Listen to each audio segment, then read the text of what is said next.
All right, so first question, where were you born? I was born Ramey Air Force Base, Puerto Rico. And who were your parents and what were their occupations? Okay, my dad was Donald Hiram Sowers, and he was a career Air Force man. And my mother, she didn't start working till I was about 16 years old, and she was a secretary and interpreter for the welfare department up in San Jose, California. Who were your siblings, their names and genders, and if any served in the military? Okay, I have one sister. Her name is Lorraine, and she never served in the military. Her husband did, and he was an officer in the Army.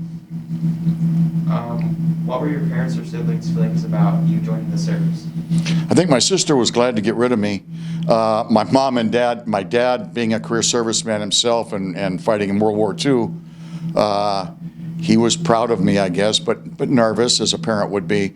My mother was dead set against it. She was about ready to have a nervous breakdown, but I think my dad was strong enough for the both of them, so he kind of helped her through it while I was gone. What primary and secondary schools or college did you attend? Well, I went to high school in San Jose, California. It was Lee High School, and graduated in 1967. And then I went to West Valley Junior College up in San Jose. And then I got my bachelor's degree from Pepperdine with the help of the Marine Corps. Did you hold any jobs before entering the service? Yes, I did. I worked as a bag boy in a grocery store and as a bus boy and dishwasher in restaurants. Can you tell us about when you went into the military? Were you drafted or did you enlist? No, I enlisted in August of 1967. A month after graduating from high school. And in which branch did you enter? Marine Corps. What is your most vivid memory of your time training or in school? And what was the best part? While I was in the service, what was my most vivid memory? It says of your time training or in school. So it could be... I guess my most vivid memory would be when I served in Vietnam in the military. There was, I think somebody coined the phrase moments of boredom, or hours and hours of sheer boredom punctuated by moments of sheer terror. So there was some exciting moments and some very boring times as well. And what was the best part of that vivid memory? The best part of my time in the service was the friends I made, the camaraderie, the togetherness. You build a bond with someone that you rely upon, not very much like police officers and stuff. They learn to rely upon each other and their partners, and it's the same way in the military. You learn to rely upon each other because your lives depend on it. And what was the worst? I guess the worst was when you see your friends get hurt, get injured, get wounded. That's you take the good with the bad. But fortunately for me, I didn't have any close friends that died over there, but I did have some that were injured pretty badly. So. Did you receive any specialized training? Yes, when I got through with boot camp, I thought I was getting ready to ship out to go to Vietnam, and all of a sudden they stamped my orders with DLIWC, and I go, DILWIC, what is that? I know what the 1st Marine Division is, I know what the 3rd Marine Division is, and so somebody told me that was Defense Language Institute West Coast in Monterey. So I was going to spend a couple months in Monterey, California, learning how to speak Vietnamese. And what would you say was the hardest part of training? Probably the running. They ran you. Every place you went, you ran. So that was the most difficult. What was the hardest part of military lifestyle for you to adapt to? Probably not being able to come and go as you please during the training phase. It got a little better once I got out of training and was able to be my own boss to a point. But I guess somewhat the discipline and the strictness were difficult, but being raised by a military father, it wasn't that hard. But I guess of all the things I had to pick, that would be the hardest. And what would you say is the easiest part of the military lifestyle?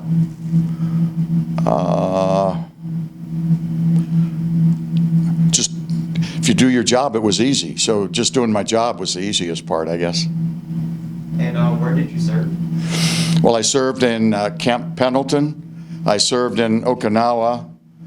I served in Quantico, Virginia. I served in Vietnam. And then I visited, Singapore, Hong Kong, Kuala Lumpur. So it was pretty much all over the Far East. Never got to Europe, though. What were your recollections of that experience?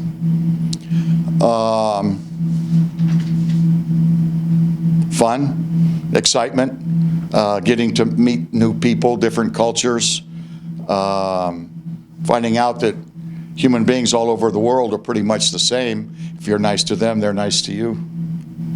Did you ever have a combat role, or were you ever in combat? Yes, I served in combat with the 3rd Battalion, 27th Marines. I was with Mike Company. I was a rifleman, automatic rifleman. And then I got transferred to 3rd Battalion, 1st Marines, and I was a fire team leader. And then I was with Mike Company, 3-1. And just before I came home, about 3 months before I came home, I was a squad leader. And I was an infantryman, so yeah, there was combat.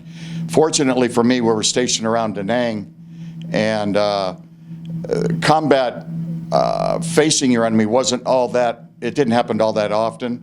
Most of the NVA fighters were up north along the DMZ. We had to contend with booby traps and such, and the VC, which were farmers that fought, so they weren't quite as, they were tenacious, but they weren't really as good a soldier as the North Vietnamese Army. Their soldiers were good. And how did your combat experience change you?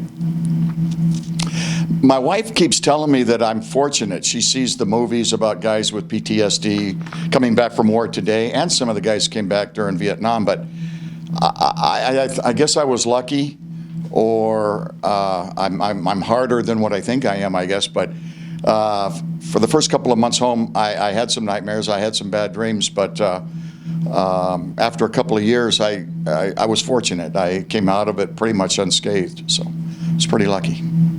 How did you stay in touch with family and friends? The old-fashioned way, with letters.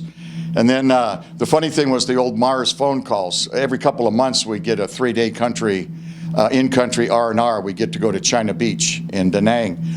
And as soon as you get there, you get off the trucks and run down and sign up to make a phone call. And so we'd sign up at the Freedom Hill PX, and then we'd keep our appointment, get down there, and the way it would work, you got 3 minutes to talk. That was it.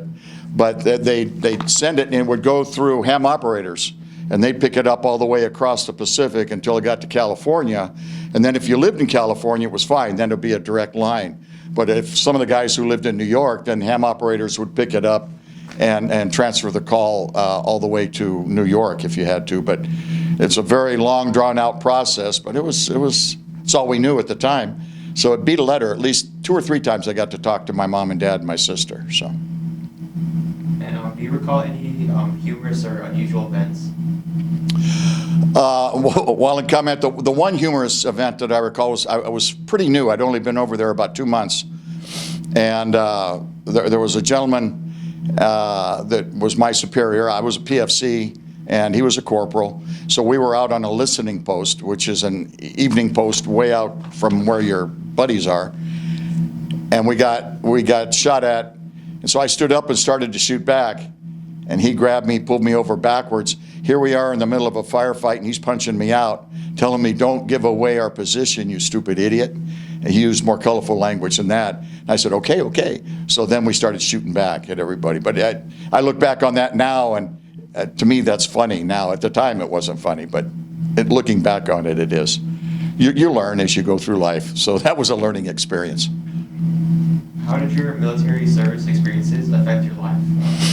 I think it made me more disciplined. It surely helped me to control my temper. I had a real bad temper growing up. My dad always told me that my temper in my mouth would be the death of me. So being in boot camp, my first 9 days, I had 2 black eyes. The first one was because I said "you" to the drill instructor. You're supposed to say "sir." The private requests permission to speak to the drill instructor. I said, "Sir, I want to speak to you." And he said, "You, do I look like a female sheep?" And he punched me in one eye. And then that was just healing. And then I said, "I," instead of the private. And he said, I'll show you what an eye is." And he punched me in the other eye. So it taught me how to pay attention to what you're doing and to be disciplined and to follow orders. So that's helped me throughout my life, I think. And how has your military service impacted your feelings about war and in the military in general? I feel like a lot of soldiers and Marines and sailors and airmen do, that our role while we were in the service was to be strong enough to avoid war, because, to be honest, war sucks. Too many young people die in war. They don't take the infirm, they don't take the old, they take the young studs, and those are the ones that end up paying the price. So if we can avoid it, we need to avoid it. But if we can't avoid it, then we need to be ready for that too. And what message would you like to leave for future generations that will be watching this interview? Be strong. Think of America first. I can't impress upon people enough that, sometimes I sit around and I think to myself, where would I live if I couldn't live here? And I think of things like Australia wouldn't be bad, Canada wouldn't be bad. But all things considered, even with the turmoil we're having today in Washington, D.C., America is the best place in the world to live. It's the best country we can be in, and we just have to participate, be your own person, fight for what you believe in, but also listen to other people, listen to what they've got to say. Don't shut them out, because everybody's got something to say, and you can learn a little bit from everybody that you come in contact with, whether it be in this country, whether it be in another country. Everybody's got something to give to somebody else. Do you recall the day that the service ended? When my service ended? Yeah, it ended in August of 1978. I was an enlisted man for almost 6 years in the reserves and active duty.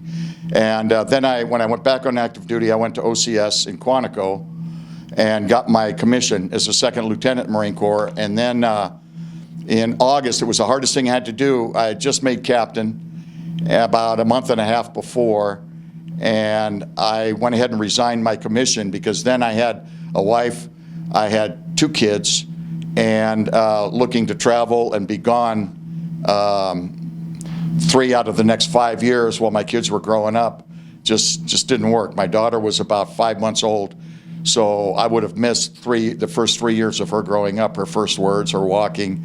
And I said, no, I've got a commitment I've got to make to my family. So after 12 years, I resigned my commission. It was difficult. I even cried. But, I look back on it, and it was a great part of my life, but it wasn't all that there was to my life. So.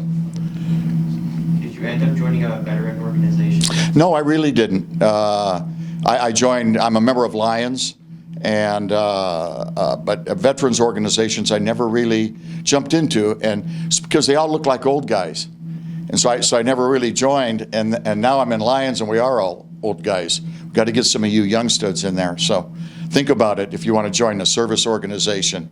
Lions or Rotary, any of those are good ones to join. How did you get to your initial point of entry? We flew Pacific Southwest Airlines, which no longer exists, from the San Jose airport to San Diego. And then we ran out, the drill instructor yelling at us all the way to get on the yellow footprints. The bus drove up to the airport, picked us up, and took us to MCRD San Diego, California. Remember that vividly. I was scared to death. It was dark. I remember like it was yesterday. Did you qualify with equipment such as vehicles, aircraft, and radios? No, they taught us how to work the radio, set the frequencies, but I was an infantryman, so what I qualified with was the rifle. At first it was the M14, then it was the M16. What was the training like with rifles? Intense. 2 weeks actually 3 weeks. You had dry fire, you practice, you clean, you do all the things, and then you have your actual firing on the range. So we fired from, I believe, if I remember, I was a 200, the 300, and the 500 yards. And firing from 500, and you're looking, you can barely see the target. So We didn't have scopes, so we were shooting. And that was with the M14. Then when I got to Vietnam, they gave us the M16. That was a little bit different weapon. Did you receive any promotions while in service? Yeah, I was PFC out of boot camp because I was a squad leader, lance corporal after language school, picked up corporal and sergeant overseas in Vietnam, and then when I went to OCS, I got commissioned as a second lieutenant when I completed Officer Candidate School.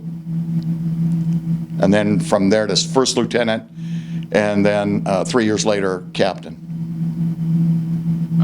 Who did you leave behind when you left to serve? My mom, my dad, my sister. Let's see. Oh yeah, how were you received by your family and your community? When I came home, Yes. we landed at El Toro when coming home. When we left Da Nang, it was I remember it. June 13th, Friday the 13th, 1969. Left Vietnam and landed in first stop was in Okinawa. Then from there we flew on into El Toro down south in Santa Ana. And then they put us on buses, and we got our tickets to fly home wherever we were going. I was going up to San Jose. Flew us to the airport. We got off. We had our uniforms on, and we were spit at and yelled at and called baby killers by the hippies at the time.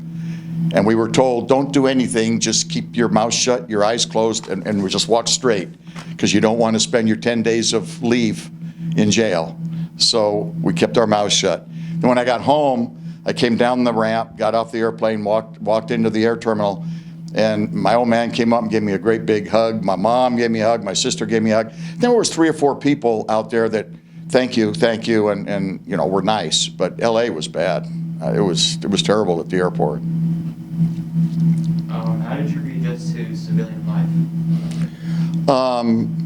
Like I said earlier, it wasn't that difficult. I got a job about 2 weeks after I got home.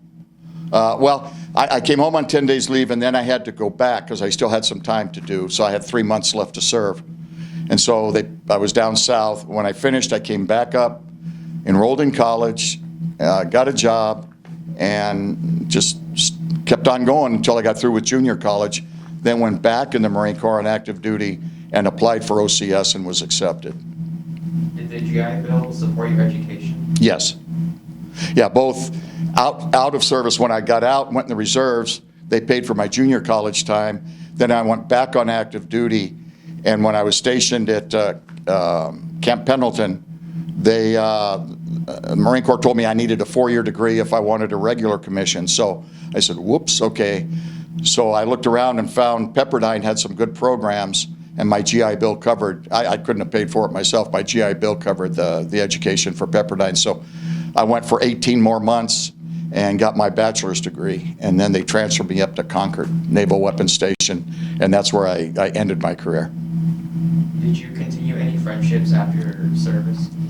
There was a couple that I kept in touch. One guy, Richard Vendetti, he was from Massachusetts, Dedham, Massachusetts, and we communicated, oh gosh, must have been 20 years after I got out. But then kind of lost touch with each other after that. He moved around a lot, and so I haven't tried to look him up on Facebook a couple of times, but couldn't find him. So. Did you attend any reunions? Military reunions? No.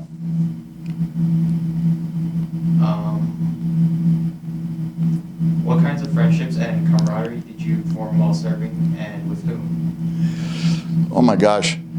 The guys I was the closest with naturally were the guys in my fire team. That's a 4-man group that you're covering each other's backsides. And then it goes out from there, from the fire team to the squad to the platoon to the company. But I didn't really make real close friends. Richard Vendetti was a friend from boot camp. Art Costello was another one I kept in contact with. And he was close. He lives down in Southern California. But it was just hard to make close friends because you didn't know who might get gone the next day. So I refrained from that, but I had a couple of guys outside of my unit that I was friends with, Richard and Art, They weren't in my unit, but we went to boot camp together, and we formed a friendship in boot camp. What did you do for recreation while you were off duty? Some of the stuff I can tell you. We used to go out and hit the bars, chase the ladies. Pretty much that was about it, and then you live from one day to the next. Was there something that you did in particular for good luck? There was gosh, it's funny you brought that up, and I remember it. I had an M16 bullet. They're about that big, and I wrote my name on it with fingernail polish, Don, and I put it in my flak jacket and buttoned it and said, okay, this is the only bullet in Vietnam with my name on it. So I guess, and then I have this, my mother gave me when I left.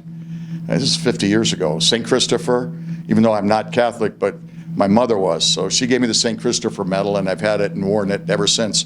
Didn't think I was superstitious till I thought I lost it when the chain broke, and I panicked. And I said, oh my, where is it? So I guess we all have a little bit of superstition in us, but it got me through Vietnam, and the bullet got me through, so those were the quirks that I had, I guess, or the superstitions I had. Let's see. Where were you whenever you returned home? I was in San Jose, California. Let's see.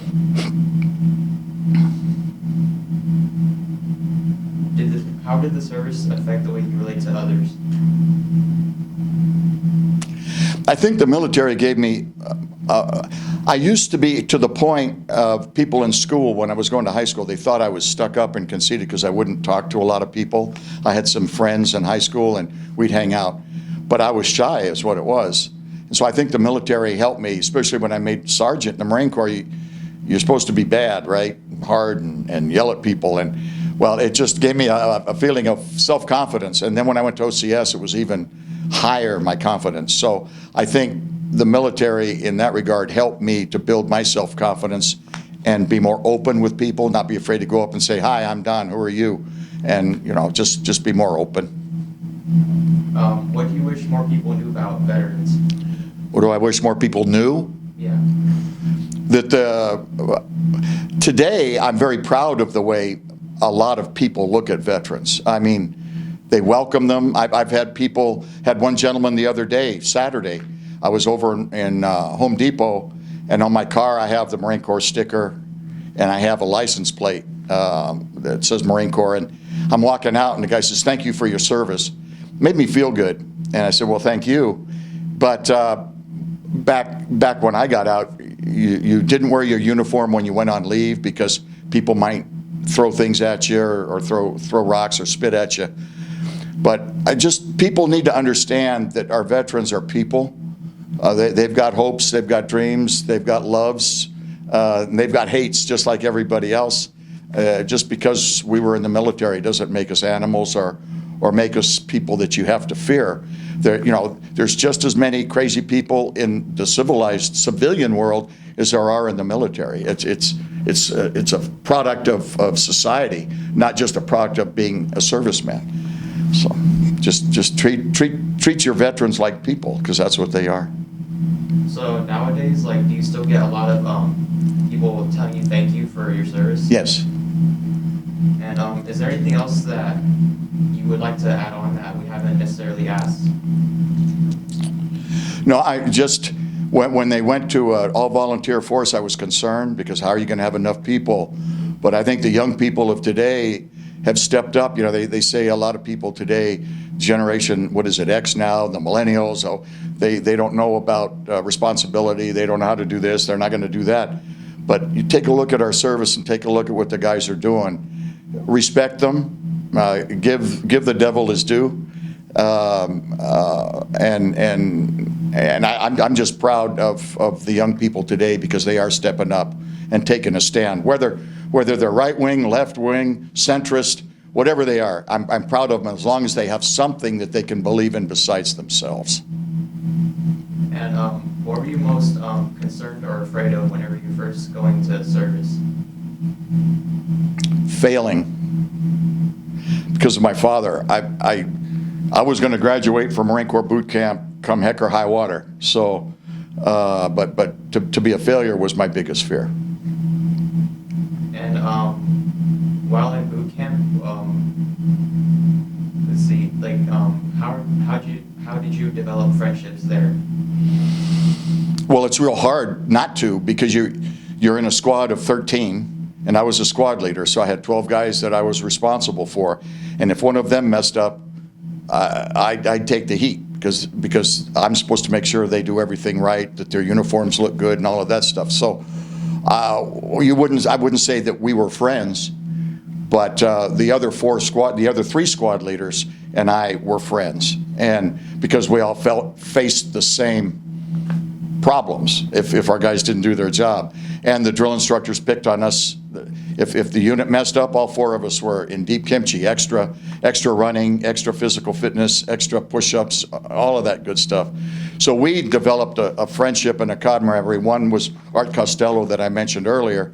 We developed a friendship based on adversity, and we needed each other sometimes to cry on each other's shoulder and say, man, this is bad, this is terrible, because it gets rather intense.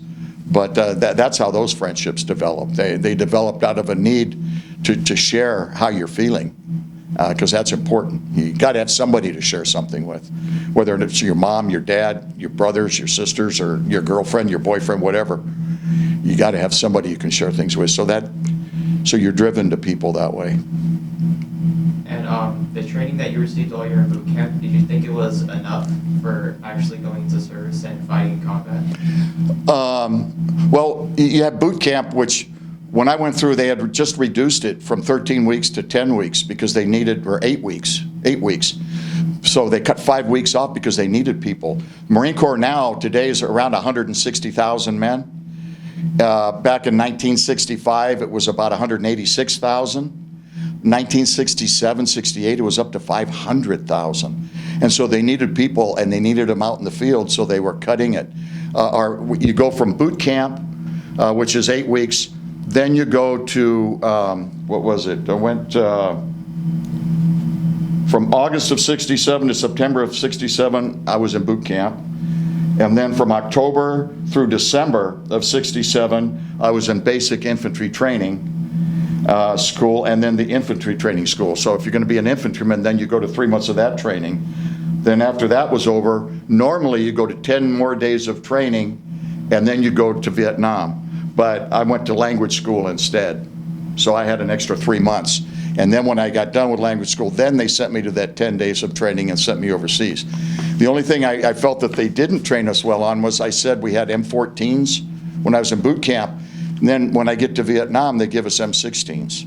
So all of our training and all the movies you see about Marines taking apart their rifles, knowing how to do it in their sleep and all that, we did. We knew how to put them together blindfolded. But then they give me a brand new rifle that I hadn't really trained with. And so I had to learn that all over again. So that's the only training I don't think they prepared me for enough.